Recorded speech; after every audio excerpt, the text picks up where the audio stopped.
నమస్కారం. ఘంటారావానికి స్వాగతం. ముందుగా ప్రధానాంశాలు. ప్రతి భూ యజమానికి రాజముద్ర కలిగిన పాస్ పుస్తకం. మరో 7 నెలల్లో మొత్తం పంపిణీ చేయాలన్న సీఎం.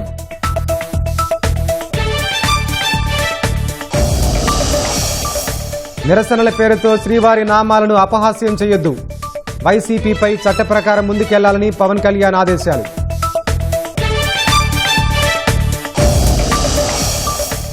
జనార్దన్ బాలినేని వ్యవహారంపై TDP Janasena serious.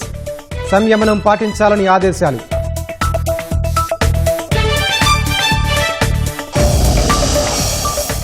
Medico Priyanka మృతదేహానికి postmortem పూర్తి. తండ్రి వెంకటేష్ను ఓదార్చిన టీడీపీ నేతలు.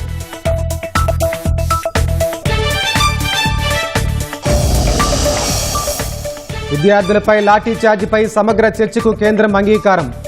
సభలో అమిత్ షా సమాధానమిస్తారని వెల్లడి.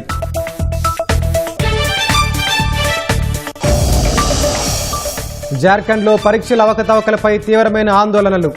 విద్యార్థులపై జలఫిరంగులు ప్రయోగించిన పోలీసులు.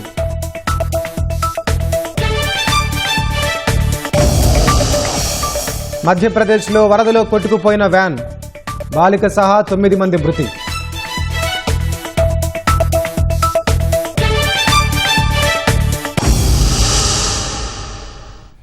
రాష్ట్రంలో ప్రతి భూ సమస్యకు పరిష్కారం చూపే వరకు విశ్రమించబోమని సీఎం చంద్రబాబు స్పష్టం చేశారు. 7 నెలల్లో ప్రతి రైతుకు భూ యజమానికి రాజముద్రతో కూడిన పట్టాదారు పాస్ పుస్తకం అందించడమే లక్ష్యమన్నారు. సుపరిపాలన అందించాలని తాము శ్రమిస్తుంటే కల్లోలాలు సృష్టించడమే ధ్యేయంగా వైసీపీ కుయుక్తులు పనుతోందని మండిపడ్డారు. స్వర్ణాంధ్ర కోసం తాను సంకల్పం తీసుకున్నానన్న సీఎం ప్రతి ఒక్కరూ నేను అనే సంకల్పానికి సిద్ధం కావాలని పిలుపునిచ్చారు. అభివృద్ధికి ఎవరు అడ్డొచ్చినా ఊరుకోబోమని హెచ్చరించారు. ఏలూరు జిల్లా కలిదిండిలో రైతులకు పట్టాదారు పాస్ పుస్తకాల పంపిణీ కార్యక్రమంలో ముఖ్యమంత్రి చంద్రబాబు పాల్గొన్నారు. రైతులు భూ యజమానులకు పట్టాదారు పాస్ పుస్తకాలు అందజేశారు. దశాబ్దాలుగా ఉన్న భూ సమస్యలకు శాశ్వత పరిష్కారం చూపుతుండడం పట్ల సంతృప్తి వ్యక్తం చేశారు. గత ప్రభుత్వం రైతుల నుంచి భూములు కాజేయడానికి కొత్త సమస్యలు సృష్టించిందని దుయ్యబట్టారు. మరో 7 నెలల్లో రాష్ట్ర వ్యాప్తంగా ఉన్న అన్ని సమస్యలను అధిగమించి రైతులందరికీ పాస్ పుస్తకాలు అందజేస్తామని స్పష్టం చేశారు. ట్యాంపరింగ్ కు వీలు లేకుండా కొత్త పాస్ పుస్తకాలు రూపొందించామని తెలిపారు. మీ భూమి, మీ హక్కు, వేరే వాళ్ళ పెత్తనం మీ భూమిపైన ఉండడానికి వీలు లేదు. మీ పట్టాదారు పాస్ పుస్తకం పైన వేరే వాళ్ళ ఫోటో వేసుకోవడానికి అంతకన్నా వీలు లేదు. ఇప్పటికి 7 సార్లు వచ్చాను, అంటే 7 నెలలు అయింది. ఇంకొక 7 నెలల్లో పూర్తి చేయాలి. 7,451 గ్రామాల్లో 32,22,346 పాస్ పుస్తకాలు ఇచ్చాం. ఇది మామూలు పాస్ పుస్తకం కాదు. ఎవడంటే వాడు ట్యాంపర్ చేయడానికి వీలు లేదు, ప్రింట్ చేయడానికి అంతకంటే వీలు లేదు. ట్యాంపర్ చేస్తే మీకు తెలిసిపోతుంది. ఇంకా 7 నెలలే మిగిలింది. ఇంకా 9,365 గ్రామాలున్నాయి. 68,64,000 మందికి పట్టాదారు పాస్ పుస్తకాలు ఇవ్వాలి. సత్యప్రసాద్ గారు, సాయి ప్రసాద్ గారు ఇద్దరు ఆలోచించుకోవాలి. మీరు చేసిన పనికి అభినందనలు. చివరి వ్యక్తికి న్యాయం జరిగే వరకు మిమ్మల్ని వదిలిపెట్టరని మరొక్కసారి వారిద్దరికీ గుర్తు చేస్తున్నారు. ప్రజా సమస్యల పరిష్కారం, సుపరిపాలనే అజెండాగా పాలన సాగిస్తున్నామని సీఎం చెప్పారు. వైసీపీ మాత్రం అల్లర్లు సృష్టించి రాజకీయ లబ్ధి కోసం కుట్రలు చేస్తోందని ఆక్షేపించారు. ప్రజలకు కంటి మీద కునుకు లేకుండా చేయాలని కుయుక్తులు పన్నుతున్నారని, వారి ఆటలు సాగనివ్వబోమని హెచ్చరించారు. గొడవలు చేయడం, రోడ్డు మీదకి రావడం, విన్యాసాలు చేయడం, రెచ్చగొట్టడం, మళ్లీ మాట్లాడితే ఈ ప్రభుత్వం కావాలని చేస్తుంది, పోలీసులు కావాలని చేస్తున్నారని మా మీద నెపమేయడం. డిఎస్సీ ఉంది, సంవత్సరం అయిన తర్వాత రోడ్డు మీదకి వచ్చి ఏదో ఢిల్లీలో నీట్ పేపరు లీక్ అయింది, ఇక్కడ కూడా లోకేష్ రాజీనామా చేయాలి, ఈ ప్రభుత్వంలో ఏదో జరిగిపోయిందని మాట్లాడుతున్నారు. ఎవరైతే ఉద్యోగాలు వచ్చాయో మెగా డిఎస్సీలో వాళ్లే ర్యాలీ చేసి ఇంతవరకు చూశాం, ఇప్పుడు మాకు ఓపిక నశించింది, మేము చదువు చెప్పడం ఎంత బాగా చెప్తామో తప్పు చేసిన వాడిని చితక కొట్టడం కూడా అదే మారి కొడతామని రోడ్డు మీదకి వచ్చారు. ఎవరన్నా సిగ్గుండేవాళ్ళు ఒప్పుకోవాలి కదా. మళ్ళా ర్యాలీలు తీస్తారంట. అంటే రోడ్లన్నీ ఉండేది వీళ్ళు స్థైర్య విహారం చేయడానికి రఫా గొడ్డలు పెట్టుకొని తిరగడానికి. పేటకు ఒక రౌడీ గంజాయి బ్యాచ్ అందరినీ తాగించి మీకు నిద్ర బట్టని రాతులు తయారు చేయడానికి ప్రణాళికలు తయారు చేస్తున్నారు. నేను రౌడీజం చేయను. ప్రజలకు ఇబ్బంది కలిగిస్తే మాత్రం వదిలిపెట్టరని మరొకసారి మీ అందరికీ హామీస్తున్నా. స్వర్ణాంధ్ర కళ నెరవేరాలన్నదే తన సంకల్పమని సీఎం స్పష్టం చేశారు. వచ్చే స్వతంత్ర దినోత్సవాన్ని పురస్కరించుకుని ప్రతి ఒక్కరూ సంకల్పం తీసుకుని దేశాభివృద్ధిలో భాగస్వాములు కావాలని పిలుపునిచ్చారు. అభివృద్ధికి అడ్డొచ్చే వారికి సహాయ నిరాకరణ చేసుకుంటూ ముందుకెళ్తామన్నారు. చంద్రబాబు నాయుడు అని నేను స్వర్ణాంధ్రప్రదేశ్ 2047 కోసం సంకల్పం చేశాను. మరి మీకు కూడా శక్తి ఉంది. మీరందరూ నేషనల్ డెవలప్మెంట్ లో పార్ట్నర్స్ కావాలి. నేను ఒక పిలిపించాను. ఈసారి 80వ స్వాతంత్ర దినాన్ని ఘనంగా జరుపుకోవాలి. కుడి చేతిలో జాతీయ జెండా, మీ మనసులో నేను అనే సంకల్పం. సిద్ధమా మీరు? తమిళలో మీరు సంకల్పం చేయండి. మీ సంకల్పానికి సహకారం అందించే బాధ్యత నాదే. భారతదేశం వికసిత్ భారత్, ఆంధ్రప్రదేశ్ స్వర్ణాంధ్ర. దీనికి అడ్డం వచ్చే వాళ్ళని తొలగించుకుంటా పోదామే, సహాయం నిరాకరణ చేసుకుంటూ పోదామే. అప్పుడు ఎవ్వడు ఏమీ చేయలేడు తమ్ముళ్ళు. ఏలూరు జిల్లాలో రోడ్లు సహా ఇతర సమస్యల పరిష్కారంపై ప్రత్యేక దృష్టి సారించామని సీఎం తెలిపారు. కొల్లేరు సమస్యకు త్వరలోనే శాశ్వత పరిష్కారం చూపుతామన్నారు. వైసీపీ నేతలు నెల్లూరులో నిరసనల పేరుతో దైవాన్ని కొలిచే మంత్రాలు, నామాలను అపహాస్యం చేయొద్దని ఉప ముఖ్యమంత్రి పవన్ కళ్యాణ్ అన్నారు. తిరుమల శ్రీ వెంకటేశ్వర స్వామిని భక్తితో కొలుస్తూ ఆలపించే పవిత్ర దైవ నామాలను, భక్తి గీతాలను రాజకీయ అవసరాల కోసం పేరడీలుగా పాడటాన్ని ఖండించారు. తన రాజకీయాలకు పవిత్ర గోవిందనామాలను పేరడిగా చేస్తూ భక్తుల మనోభావాలను కించపరిచిన తీరు, ఆ కార్యక్రమంలో పాల్గొన్న వారి వైనం ధార్మిక విశ్వాసాలకు విఘాతం కలిగించేలా ఉందన్నారు. మతపరమైన విద్వేషాలు రేపే కుట్రపూరిత ఆలోచనలతో వారు చేసిన ఈ చర్యలపై చట్టప్రకారం ముందుకెళ్లాలని పార్టీ నాయకులను ఆదేశించారు. ధార్మిక విశ్వాసంలో భాగమైన దైవనామాలు, మంత్రాలు, స్తోత్రాలు, కీర్తనలను అపహాస్యం కోసం వాడే విధానాన్ని అందరూ విడిచిపెట్టాలని సూచించారు. కనీసం ప్రతిపక్ష హోదా కూడా లేని పార్టీ అంటూ వైసీపీని ఉద్దేశించి వ్యాఖ్యానించారు.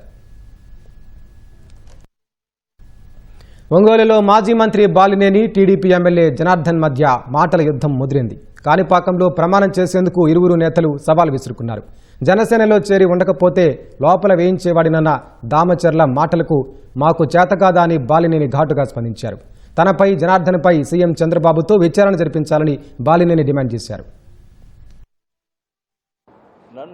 ఈయన నన్ను మా అబ్బాయిని లోపలేపిస్తాడు, లోపలేపించేవాడు అంట జనసేన జరిపితే. మాకు చేత కదా, ఎందే నువ్వు లోపలేపించేది? నేను చేసినప్పుడు జరిగిన విషయాలు, ఇప్పుడు ఈ 2 సంవత్సరాల్లో జరిగిన విషయాలు ఎంక్వైరీ ఏమని చెప్పి నువ్వు చంద్రబాబు నాయుడు గారికి చెప్పాలా. నేను కళ్యాణ్ గారికి చెప్తా, మా మీద ఎంక్వైరీ పెట్టించాడు. నేను ఈ ఛాలెంజ్ నువ్వు స్వీకరించాలా. అసలు మున్సిపాలిటీ 8.5 కోట్ల డబ్బులు మిస్ అయింది, ఎక్కడ పోయిందని చెప్పు. ఆఫీసర్లు సస్పెండ్ అయ్యారు, సస్పెండ్ అయిన డబ్బులు ఏమైనాయి దాని గురించి మాట్లాడు. బియ్యం గురించి మాట్లాడు. పేదల బియ్యం నువ్వు స్టోర్లు, మీ కార్యకర్తలు స్టోర్కి ఇచ్చి మళ్ళీ వాళ్ళ దగ్గరికి డబ్బులు గుంజుకుంటున్నావు. కాణిపాకు మీద ఒట్టన్నావు కదా, నేను స్టికాన్ అయి ఉన్నా. నిన్న నేను మాట్లాడిన విషయాల్లో అన్నింటిలో నేను స్టికాన్ అయి ఉన్నా. రెడీ, ఏ రోజు పదరా కాణిపాకంకి, నేను స్టికాన్ అయి ఉన్నా. నువ్వు దమ్ముంటే రా. పరస్పర ఆరోపణలపై సంయమనం పాటించాలని ఒంగోలు ఎమ్మెల్యే దామచల జనార్దన్, మాజీ మంత్రి బాలినేని శ్రీనివాసరెడ్డికి టీడీపీ, జనసేన అధినాయకత్వాలు తేల్చి చెప్పాయి. ఇద్దరి ఆరోపణల నేపథ్యంలో కూటమి సమన్వయ కమిటీ సభ్యులు పల్లా శ్రీనివాసరావు, నిమ్మల రామానాయుడు, జనసేన నేతలు నాదెళ్ల మనోహర్, హరిప్రసాద్ పాల్గొని టెలికాన్ఫరెన్స్ నిర్వహించారు. నాయకులు ప్రత్యక్ష విమర్శలకు దిగకుండా పార్టీ అధినాయకత్వం దృష్టికి తీసుకురావాలని కమిటీ వారిద్దరికీ స్పష్టం చేసింది. వివాదాలు తీవ్రతరం కాకుండా మంత్రి అచ్చెన్నాయుడు స్వయంగా దామచల జనార్దన్కు ఫోన్ చేసి మాట్లాడగా జనసేన అగ్రనేతలు బాలినేని శ్రీనివాసరెడ్డికి ఫోన్ చేసి సంయమనం పాటించాలని ఆదేశించారు. కూటమి ఐక్యత దెబ్బతినేలా వ్యవహరించవద్దని, భవిష్యత్తులో ఇలాంటి వివాదాలు పునరావృతం కాకూడదని ఇరువురు నేతలకు తేల్చి చెప్పారు. పోలవరం ప్రాజెక్టులో 41.15 మీటర్ల వరకు నీటి నిల్వకు వీలుందని కేంద్ర ప్రభుత్వం స్పష్టం చేసింది. పోలవరం నిర్మాణ పురోగతిపై రాజ్యసభలో వెల్లడించిన కేంద్రం 2023 ధరల ప్రకారం 30,436.95 కోట్లు ఖర్చు చేయాలని చెప్పింది. వ్యయంలో 12,157.53 కోట్లు కేంద్రం గ్రాంటుగా 2021-22 నుంచి 2025-26 వరకు ప్రాజెక్టుకు 12,620.53 కోట్లు విడుదల చేసినట్లు వెల్లడించింది. స్పిల్వే మట్టి పనులు 96.8%, కాంక్రీట్ పనులు 98.8% పూర్తయినట్లు వివరించింది.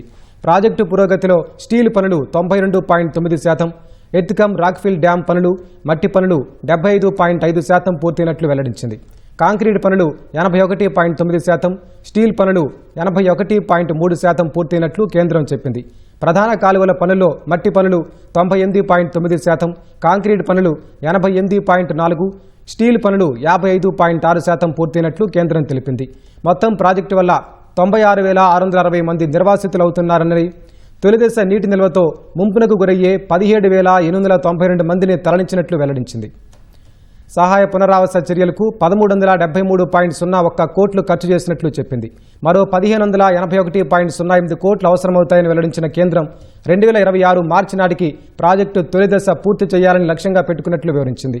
తొలిదశ పూర్తి లక్ష్యం మరో ఏడాది పాటు పొడిగించినట్లు రాజ్యసభలో అడిగిన ప్రశ్నకు కేంద్రం లిఖితపూర్వక సమాధానమిచ్చింది.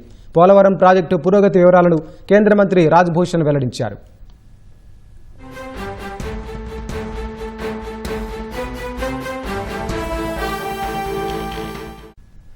పెట్టుబడుల ఆకర్షణకు కూటమి ప్రభుత్వం వినూత్నంగా తీసుకొస్తున్న AP public private partnership policy 2026ను రాష్ట్ర ప్రభుత్వం విడుదల చేసింది. 91 పేజీల పాలసీ డాక్యుమెంట్లో సమగ్ర వివరాలను పొందుపరిచింది. 51% కంటే ఎక్కువ ప్రైవేటు వాటా ఉండే ప్రాజెక్టులకు నూతన పాలసీలో చోటు కల్పించారు. కొత్తగా పెట్టే పెట్టుబడులకు మాత్రమే ఇది వర్తిస్తుందని తెలిపారు. ఈ విధానంలో భూమి అప్పగిస్తే ఓనర్షిప్ ట్రాన్స్ఫర్ ఎట్టి పరిస్థితుల్లోనూ జరగకుండా నిబంధన పొందుపరిచింది. మెగా డిఎస్సీకి వ్యతిరేకంగా రాష్ట్ర వ్యాప్తంగా వైసీపీ నేతలు చేసిన నిరసన ర్యాలీల్లో ఉద్రిక్త పరిస్థితులు తలెత్తాయి. అనుమతులు లేవని పోలీసులు చెప్పినా వినకుండా వైసీపీ నేతలు నిరసన ర్యాలీలు కొనసాగించారు. అడ్డుకున్న పోలీసులతో ఘర్షణకు దిగి రోడ్డుపై బైఠాయించి నిరసనలు తెలిపారు. వైసీపీ నేతల నిరసనల వల్ల ట్రాఫిక్ సమస్యలు తలెత్తి ప్రయాణికులు తీవ్ర ఇబ్బందులు పడ్డారు. శ్రీకాకుళం జిల్లా టెక్కలిలో ర్యాలీని పోలీసులు అడ్డుకోవడంతో వైసీపీ శ్రేణులు ప్రారంభంలోనే వెనుదిరిగారు. విశాఖలో అనుమతులు లేకుండా నిరసన ర్యాలీలు చేసిన వైసీపీ నేతలను పోలీసులు అరెస్టు చేసి స్టేషన్కు తరలించారు. కర్నూలులో ఎస్వి మనోహరి ఆధ్వర్యంలో చేసిన ర్యాలీ రసాభాసగా సాగింది. ర్యాలీకి అనుమతి లేదని పోలీసులు అడ్డుకోవడంతో వైసీపీ నేతలు రోడ్డుపై బైఠాయించి ఆందోళన చేశారు. కడప జిల్లా మైదుకూరులో మాజీ ఎమ్మెల్యే రఘురామిరెడ్డి ర్యాలీకి అనుమతి లేదని పోలీసులు నోటీసులు జారీ చేశారు. ఖాతరు చేయని వైసీపీ నేతలు పోలీసులతో వాగ్వాదానికి దిగారు. పోలీసులు గేట్లు వేసి అడ్డుకునే ప్రయత్నం చేయగా తోసుకుంటూ ముందుకెళ్లారు. వైసీపీ నేతల ర్యాలీ వల్ల పెద్ద ఎత్తున ట్రాఫిక్ స్తంభించి ప్రయాణికులు తీవ్ర ఇబ్బందులు పడ్డారు. నెల్లూరు జిల్లా ఇందుకూరుపేటలో వైసీపీ శ్రేణులు పోలీసుల మధ్య తోపులాట జరిగింది. పోలీసులు ఆంక్షలను లెక్క చేయకుండా మాజీ ఎమ్మెల్యే నల్లపురెడ్డి ప్రసన్నకుమార్ రెడ్డి, పార్టీ ముఖ్య నేతలు బారికేడ్లను నెట్టుకుంటూ ముందుకెళ్లారు. పోలీస్ డిపార్ట్మెంట్ వారు అక్రమంగా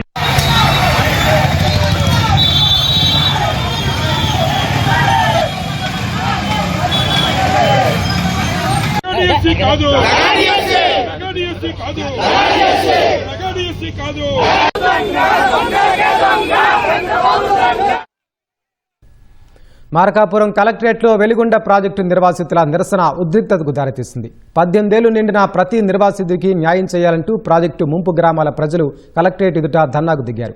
గ్రామాలు ఖాళీ చేయాలని ఇప్పటికిప్పుడు చెప్తే ఎలా అని ప్రశ్నించారు. ఈ క్రమంలో గేట్లు తోసుకుని లోపలికెళ్లగా పోలీసులు వారిని నిలువరించలేకపోయారు. నిర్వాసితులు కలెక్టర్ నిర్వహిస్తున్న గ్రీవెన్స్ సెల్ వద్దకు దూసుకెళ్లారు. 2013 నాటి భూసేకరణ చట్టం ప్రకారం పరిహారం అందించాలని డిమాండ్ చేశారు.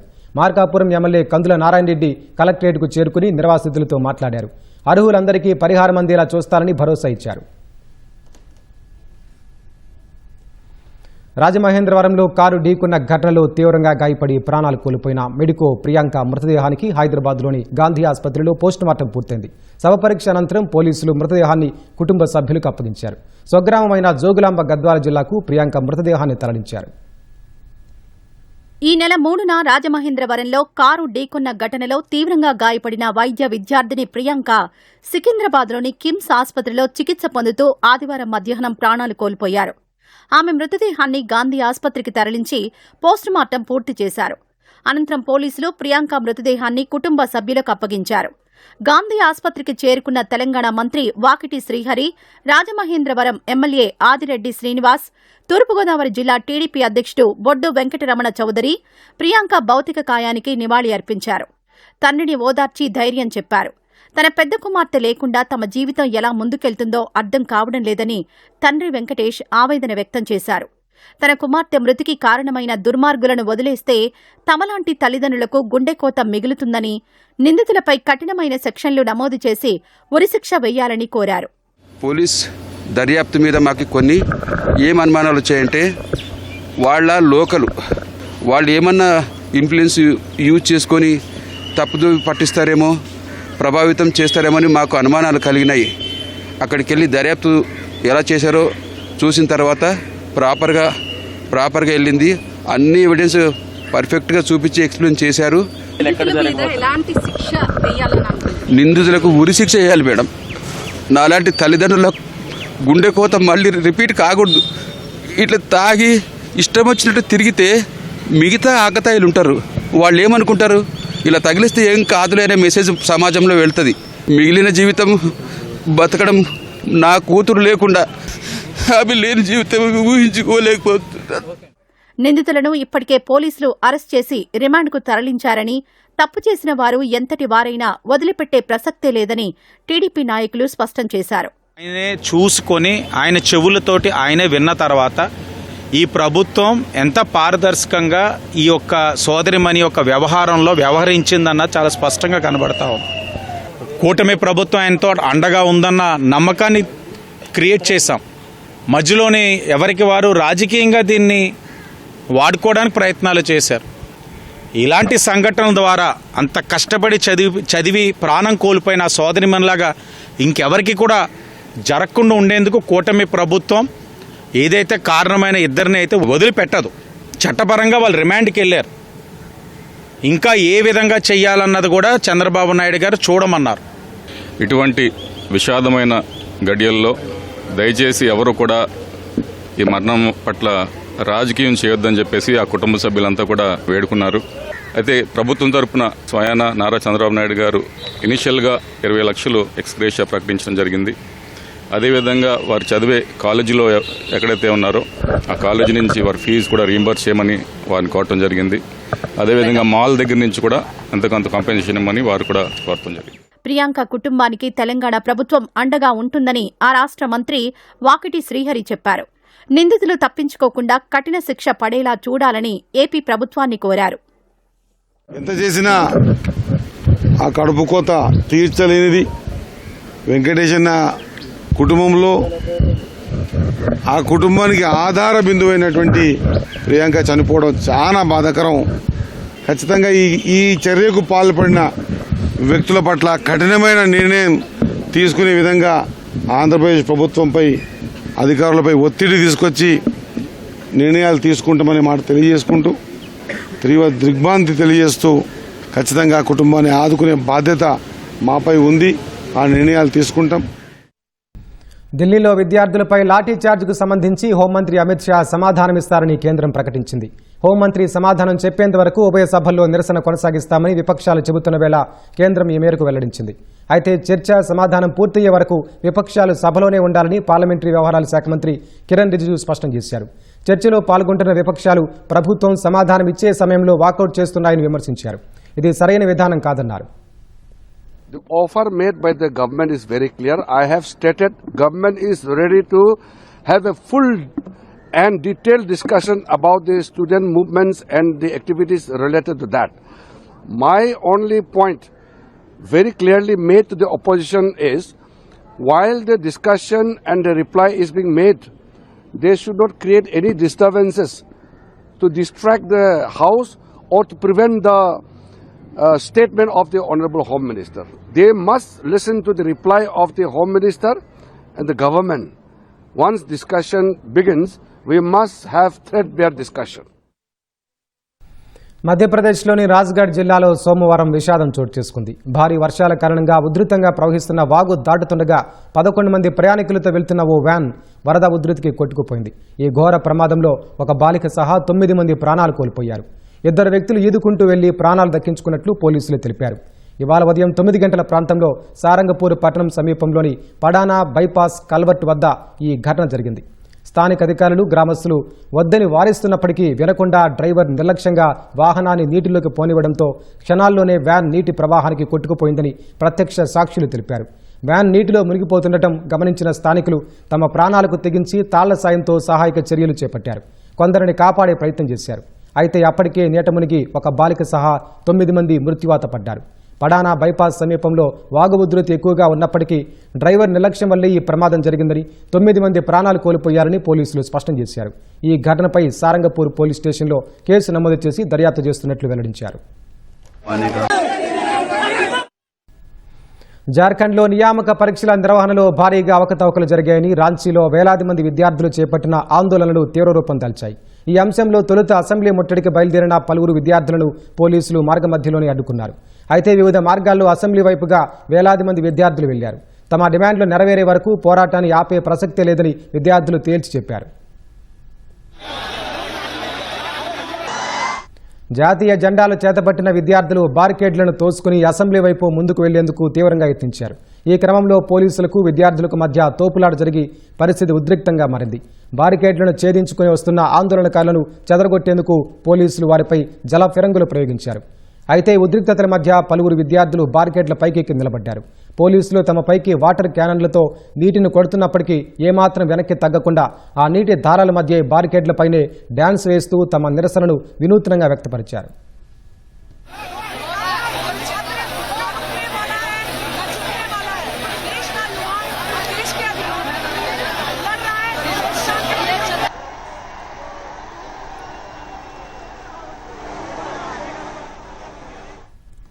పరీక్షల్లో అవకతవకల వ్యవహారంపై గత 9 రోజులుగా ఆమరణ నిరాహార దీక్ష చేస్తున్న జేఎల్కేఎం నేత దేవేంద్రనాథ్ మహాతో తన బరువు 10.5 కిలోలు తగ్గినప్పటికీ అంబులెన్స్లో ఈ ర్యాలీలో పాల్గొన్నారు.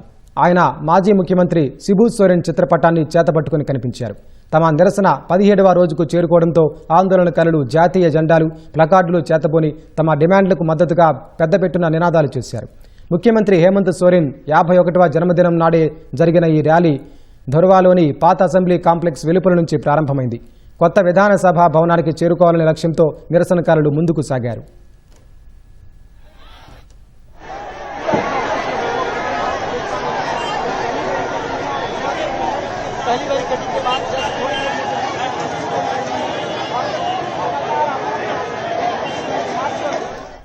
ఆందోళనకారులతో ప్రభుత్వం పలు దఫాలుగా చర్చలు జరిపినప్పటికీ ప్రతిష్టంభనను తొలగించడంలో విఫలమైంది.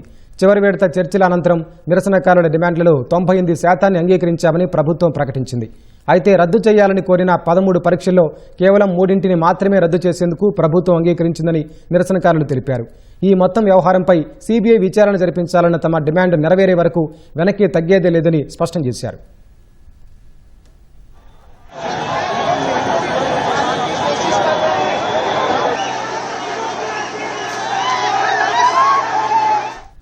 జార్ఖండ్లో నియామక పరీక్షల్లో అవకతవకలు జరిగిన వ్యవహారంలో జేపీఎస్సీ మాజీ చైర్పర్సన్ ఎల్ కియాంగ్తేను ఆ రాష్ట్ర సిఐడి అరెస్టు చేసింది. జేపీఎస్సీ నిర్వహించిన నియామక పరీక్షల్లో తీవ్ర అవకతవకలు జరిగాయంటూ ఉద్యోగార్థులు పెద్ద ఎత్తున ఆందోళన చేస్తున్న నేపథ్యంలో నిన్న 3 జేపీఎస్సీ సభ్యులు రాజీనామా చేశారు. అది జరిగిన మరుసటి రోజే కియాంగ్తేను అరెస్టు చేశారు. తాజా అరెస్టుతో కలిపి జేపీఎస్సీ అక్రమాల కేసులో సిఐడి అరెస్టు చేసిన వారి సంఖ్య మొత్తం 20కి చేరింది.